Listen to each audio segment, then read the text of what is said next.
గాలి మూడం వేసింది. వెదర్ అయితే పిచ్చ మాస్తుంది, మంచిగా అనిపిస్తుంది వెదర్ చూడనీకే. కానీ ఈయన ట్విస్ట్ ఉంది, చూపిస్తాను మీకు కూడా. అగో మక్కసేను మొత్తం ఎండగట్టినాం,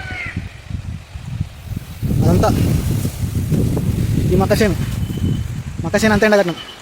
12 ఎకరాల మక్కసేను ఎండగట్టినాం. కరెక్ట్ ఇప్పుడు గాలి మూడం లేస్తుంది. రైతులు ఎందుకు నాశనం అవుతారు అంటే ఇక్కడ నాశనం అవుతుంది. ఇప్పుడు నాకు తెలిసి గాలి మొత్తం పండుకుంటుంది అనుకుంటా, ఘోరంగా పెడుతుంది. చెట్లు ఎట్లా ఉంటుంది, నాకు డబ్బా ఫోన్ కాబట్టి ఎంత క్లారిటీ కనిపించదు. ఈ మక్కసేను కోసం చాలా కష్టపడ్డాం. 15-20 రోజులు అయితే కట్ చేసుకోవాల్సిన సేను ఇప్పుడు కానీ వండుకుంటే వర్ణనాతీతం. వీడికి మస్తు అప్పులైనవి. ఇగో కరెక్ట్ 10 రోజులు ఉంటే పోయాల్సిన సేను ఇది. గాలికి ఇప్పుడు చూడు మొత్తం ఎట్లా పడుతుంది. ఇంకా వాన తాకలే, మూడం ఇంకా వస్తుంది.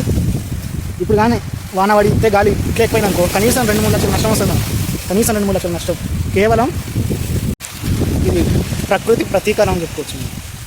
ఇక మక్కసేను సంగతి అట్లా ఉంటే సొరకాయ రేపు తెంపాల్సింది. ఇంత నీట్గా ఉంది కదా సొరకాయ. వర్షం పడితే ఏమవుతుందంటే మొత్తం ఆ ఉస్కరాలని దాన్ని కొట్టి మొత్తం గలీజ్ అయిపోతుంది. కాయ రేటు పోదు. ఎక్కువ తక్కువ అయితే వాడు వేసుకుని కూడా అంటాడు.